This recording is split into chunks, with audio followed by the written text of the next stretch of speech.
CM ಅವರ ತವರು ಜಿಲ್ಲೆಯಲ್ಲಿ ಕಾನೂನು ವ್ಯವಸ್ಥೆ ಇಲ್ಲವಾಗಿದೆ. ಜನಸಾಮಾನ್ಯರ ಮರಳು ಗಾಡಿಗಳನ್ನು ವಶಪಡಿಸಿಕೊಳ್ತಾರೆ. ಯಾಕೆ ಲಾರಿಯಲ್ಲಿ ಸ್ಫೋಟಕ ವಸ್ತು ಸಾಗಾಟ ಮಾಡುವವರನ್ನ ಹಿಡಿಯಲ್ಲ ಎಂದು ಮಾಜಿ ಸಚಿವ ಯುಟಿ ಖಾದರ್ ಪ್ರಶ್ನಿಸಿದ್ದಾರೆ. ಶಿವಮೊಗ್ಗ ಜಿಲ್ಲೆಯಲ್ಲಿ ನಡೆದ ಸ್ಫೋಟಕ ವಿಚಾರವಾಗಿ ಮಂಗಳೂರಿನಲ್ಲಿ ಸುದ್ದಿಗೋಷ್ಠಿ ನಡೆಸಿ ಮಾತನಾಡಿದ ಇವರು, ಶಿವಮೊಗ್ಗದಲ್ಲಿ ನಡೆದ ಘಟನೆಯಿಂದ ಜನಸಾಮಾನ್ಯರ ಮನೆಗಳು ಹಾಳಾಗಿದೆ. ಕೂಡಲೇ ಅವರಿಗೆ ಪರಿಹಾರವನ್ನು ನೀಡಬೇಕು. ಯಾಕೆ ಸರ್ಕಾರ ಇದರ ಬಗ್ಗೆ ತನಿಖೆ ನಡೆಸಲು ಹಿಂದೇಟನ್ನ ಹಾಕ್ತಿದೆ ಎಂದು ಪ್ರಶ್ನಿಸಿದ್ದಾರೆ. ಹೇಗೆ ಹೋಗಿದೆ ಲಾರಿಯಲ್ಲಿ ಹೋಗುದಾದ್ರೆ ಅಲ್ಲಿ ಕಾನೂನು ವ್ಯವಸ್ಥೆ ಇಲ್ವಾ? ಸಣ್ಣ ಪಿಕಪ್ ಅಲ್ಲಿ ತಗೊಂಡು ಹೊಯ್ಗೆ ಮರಳನ್ನು ತಗೊಂಡು ಹೋಗಿ ನೀವು 4 ತಿಂಗಳಲ್ಲಿ ಭಾಷೆ ಫೈನ್ ಹಾಕ್ತೀರಿ.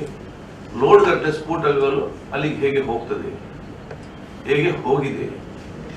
ಇದನ್ನು ಯಾಕೆ ಇವತ್ತು ಸರ್ಕಾರ ಇವತ್ತು ತನಿಖೆ ಮಾಡ್ತಾ ಇಲ್ಲ? ಏನೋ ಬ್ಲಾಸ್ಟ್ ಆಗಿದೆ, ಅದೇನೋ ತೀರಿ ಹೋಗಿದ್ದಾರೆ, ಅಲ್ಲಿಗೆ ಮುಗೀತಾ? ಹೇಗೆ ಹೋಗ್ತದೆ? ಅದೇನು ಬಿಜೆಪಿ ಸರ್ಕಾರ ಈಗ ಇದಕ್ಕೆಲ್ಲ ಕೂಡ ಮಾಹಿತಿ ಬರುವುದಿಲ್ಲ. ಯಾಕಂತ ಹೇಳಿ ಕಾಶ್ಮೀರದಲ್ಲಿ PDP ಅವರು ಮತ್ತು ಬಿಜೆಪಿ ಅವರು ಜೊತೆಯಲ್ಲಿ ಆಡಳಿತ ನಡೆಸ್ತಾ ಇದ್ರು. ಆವಾಗ 200 kg RDX ಬಾರ್ಡರ್ ಇಂದ 300 ಕಿಲೋಮೀಟರ್ಗಳು ಬರ್ತದೆ ಗಾಡಿಯಲ್ಲಿ ಪುಲ್ವಾಮಾ ತನಕ. ಇವರಿಗೆ ಗೊತ್ತಾಗುದಿಲ್ಲ ಗಾಡಿಯಲ್ಲಿ ಬರುವಾಗ.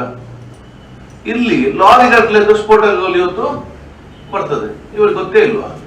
ಅಲ್ಲಿ ಪೊಲೀಸ್ ಇಲಾಖೆ ಚೆಕ್ ಪೋಸ್ಟ್ ಯಾವುದು ಇಲ್ಲವೇ ಇಲ್ವಾ? ಅಲ್ಲಿ ಗಣಿಗಾರಿಕೆ ಮೈನ್ಸ್ ಅಂಡ್ ಜಿಯಾಲಜಿ ಡಿಪಾರ್ಟ್ಮೆಂಟ್ ನವರಿಗೆ ಇವತ್ತು ಈ ವಿಚಾರ ಗೊತ್ತಿಲ್ವಾ?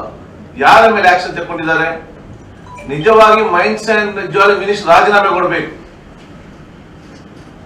ಒಂದು ಅಲ್ಲಿ ಯಾರೇ ಆಗಲಿ, ಯಾರದ ಮೇಲ್ಮಟ್ಟದಿಂದ ಅಧಿಕಾರಿಗಳು ಇದ್ದಾರೆ ಜಿಲ್ಲೆಯಲ್ಲಿ, ತಕ್ಷಣ ಕೂಡ ಸಸ್ಪೆಂಡ್ ಮಾಡಬೇಕಿತ್ತು ಮೈನ್ಸ್ ಅಂಡ್ ಜಿಯಾಲಜಿ ಅಧಿಕಾರಿಗಳನ್ನು.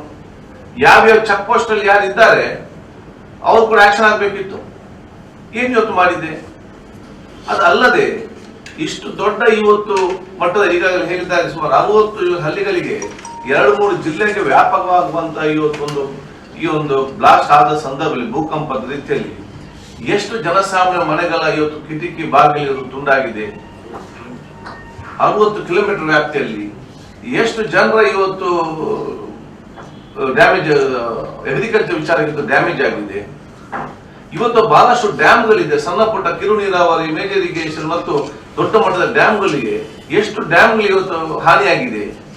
ಯಾಕೆ ಇದನ್ನು ಇವತ್ತು ತನಿಖೆ ಮಾಡಲಿಕ್ಕೆ ಸರ್ಕಾರ ಕ್ರಮ ಕೈಗೊಳ್ತಿಲ್ಲ? ಎಷ್ಟು ನಮ್ಮ ಬ್ರಿಡ್ಜ್ಗಳಿದೆ, ಎಷ್ಟು ರೈಲ್ವೆ ಹಳ್ಳಿಗಳಿದೆ.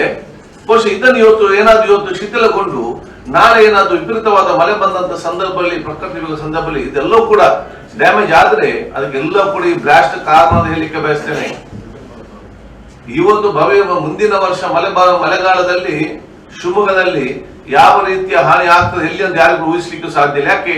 ಇದನ್ನ ಅಲ್ಲೆಲ್ಲಿ ಡ್ಯಾಮೇಜ್ ಆಗಿದೆ, ಡ್ಯಾಮ್ಗಳು ಡ್ಯಾಮೇಜ್ ಆಗಿರ್ಬೋದು, ರೈಲ್ವೆ ಹಳ್ಳಿಗಳು ಇವತ್ತು ಡ್ಯಾಮೇಜ್ ಆಗಿರ್ಬೋದು, ಗುಡ್ಡಗಾಡು ಪ್ರದೇಶಗಳು ಇವತ್ತು ಡ್ಯಾಮೇಜ್ ಆಗಿ ಶಿಥಿಲಗೊಂಡಿರ್ಬೋದು, ಬ್ರಿಡ್ಜ್ಗಳು ಇವತ್ತು ಡ್ಯಾಮೇಜ್ ಆಗಿರ್ಬೋದು. ಜವಾಬ್ದಾರಿ ಯಾಕೆ ಅವ್ರು ನಿರ್ಲಕ್ಷ್ಯ ವಹಿಸ್ತಾರೆ? ಅದನ್ನು